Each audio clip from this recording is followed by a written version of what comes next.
I need to set the scene here. In 1968, we were about to tuck into our very first Big Mac. Beanbag chairs had just been launched, much to the amazement of the general public. At the same time, this came out, the Reliant Scimitar GTE. Famously, Princess Anne loved these. She was given her first for Christmas by her parents when she was 20, but it's said that in her lifetime, she owned 20 of them. Let's find out a little bit more about this very quirky car.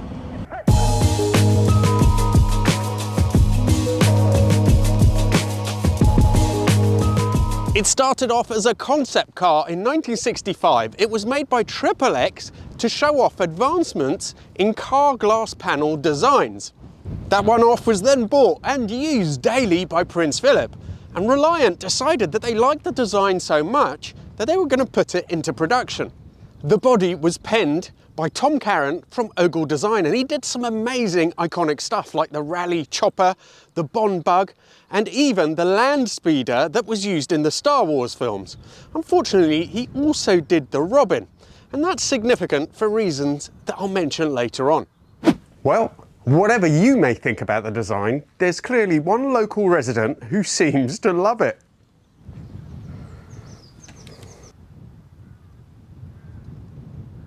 Rather than use a lengthened version of the existing GT, for the GTE they made an all-new, more modern chassis, and that's a good thing, because the one-off prototype actually used running gear from a Daimler SP250, not known for its handling prowess. It was a genius idea to make a practical shooting brake. Most other sports cars of the era had very little luggage space and risible rear seats. The Volvo 1800 ES, which you might compare to this, well, that was still 4 years away. One thing to mention though while I'm here is that it's actually not that practical, because you've got such a big loading lip here, and for some reason the boot level, the boot is very shallow. I think because of the suspension system that they're using, it's a solid axle. It is quite wide and you've got some room on top here, but it's not quite as cavernous as you might expect. It has the 3-litre V6 also used in the Capri. It's good for 140 horsepower. That's the same as put out by the MGC GT. That car though was much cheaper. This retailed for £1,750, which is 400 more than the MG, so not exactly a cheap car then. This model designation is known as the SE5. In 1975, they also made an updated version called the SE6. That was longer and wider to make it a little bit more practical. Unfortunately though, it's not quite as pretty as these earlier cars. Well, as soon as you get in the car, the first thing that you notice, which is really bizarre, is that the footwell goes quite low down in the car. And you expect to sit quite low as well, because it's not a tall car, and yet there's a big sort of hump up in the chassis where the seats and where the rear boot is as well, which raises it all. So that means you've got much less room than you think you do, and it's just a bit of a bizarre seating position. I imagine that maybe there's some strengthening ribs for the chassis which come across to the side, some outriggers, and that's why there's this big lump here, but it's a bit odd. The Ford V6 sounds quite nice and is fairly cultured, not under strain anyway, at these lower revs. Gearbox a little bit vague. I don't know if that's just this car or if that's the way they all were, sir, but let's head off. 140 isn't a massive amount of power, but this is obviously torquey and it does make it quite easy to drive. Primary ride is excellent, I think mainly due to those balloon tyres. I'm not sure if these wheels, I think are they mag wheels they're called? I'm not sure if they came as standard, but I've seen loads of them that have them. In any case, primary ride really, really good. Struggles a little bit more over the bigger bumps. Maybe that's also where that solid rear axle comes in. But interestingly, Simon, who brought me this today, has come all the way from York. And he tried this a few months ago, but on the way down, one of the rear shockers is mounted to, well, both the rear shockers are actually mounted to the solid axle. And one of the mounting points had simply rusted away, so he was forced to turn back. And it's odd because this has, what, well, 96,000 miles isn't bad actually. It is quite well used. But it seems to be in overall pretty good condition. Obviously, if you're looking to buy one, then You've got to be a bit careful about the bodywork, but for different reasons than the chassis. The chassis is what will rust. The bodywork is fiberglass.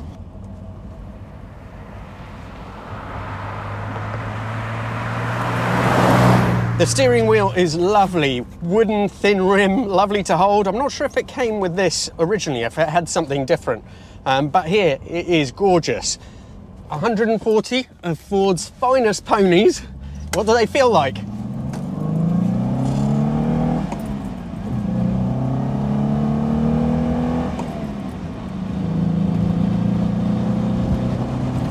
Not all that great, to be quite honest. I think 4-speed gearbox, fairly okay to use, but it's clearly not an engine or a car which is sort of made to be pushed around like that. The engine is lovely between 1,000 and sort of 2,500, where it's not stressed. The moment you sort of try and push it a bit further and rev it, it just roughens up a bit. You know, it's not the best feature of the car. It's supposed to be a mini GT, I suppose, this, but there's a lot of wind noise even at this speed, so sort of just above 50.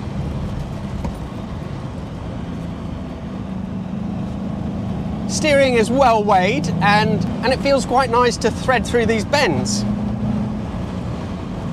It is possible, of course, that maybe this car, being a little bit older, has some of the seals here that have dried up a little bit. But if that's not the case, then the wind noise really would get in the way of you using this. And that's a shame, because obviously it's fairly practical. You could specify it with a 3-speed auto, and I think in some ways it might suit the car a little bit better, because it's clearly not something that you particularly want to rush. And therefore, having the auto gearbox maybe would be a better match. The V6 isn't particularly frugal either. You can expect about 20 miles to the gallon in general use.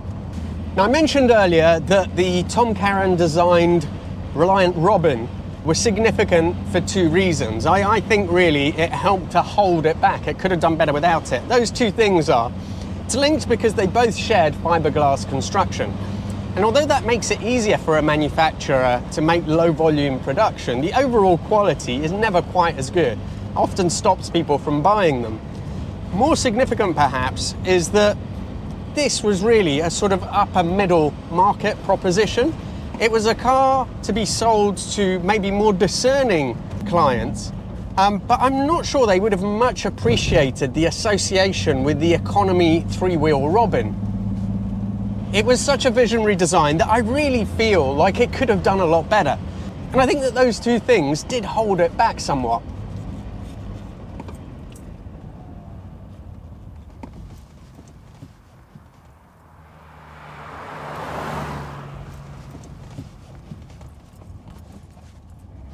Great turning circle, helping with its practicality. Let's just take it through the gears again.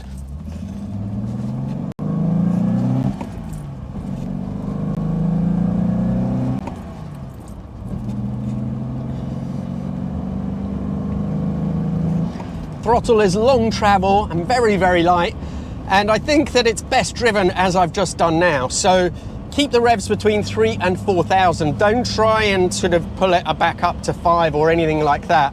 The 3 to 4, it can just about manage.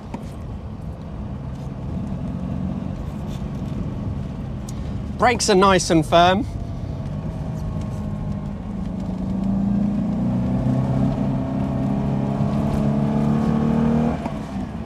Quite a well-balanced chassis as well.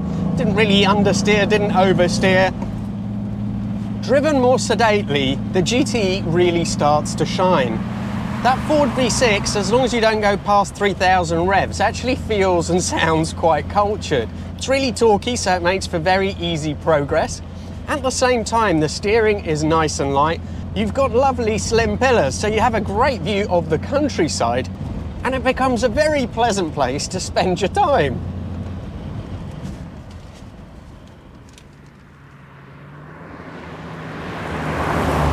Now, if you like your cars to be different, then I think a Scimitar would certainly be the car for you. If you wanted to buy one now, there's less around than you think there would be. So I had a look last night, and it seems to be that this, the original SE5 model, maybe they start at around £10,000, a bit less for projects. If you have less money than that, then maybe you need to go for an SE6, which was a later car, and actually, in some ways, it's a better drive. It's definitely roomier, both at the back for those back seats and in the boot. But admittedly, it doesn't really look quite as good as the early cars. Because the body is fiberglass, that side of it you don't need to worry about in terms of rust. Unfortunately though, fiberglass has other issues. So you tend to get crazing, cracking, other things of that kind if the car has been left outside in the sun too long, or if it's been maybe under a cover and got wet, it will blister. So check out that side of things and do have a look at the chassis itself for rust. The SX V6 is pretty bulletproof, so as long as they've been reasonably well looked after, you shouldn't have to worry too much about that. So what do we make of the Scimitar GTE? I think it's a car that in concept was absolute genius. Okay, maybe it's not quite as practical as it could have been in this form anyway, but it's a genius idea to have a little semi-sporting GT, which had a bit more practicality about it. It's good for, you know, if you're taking your dogs out, a bit more storage, a bit more room, 2 rear seats that are also reasonably usable. A massive thanks to Simon, who came down all the way from York so that I could try this. And thanks to all of you for watching.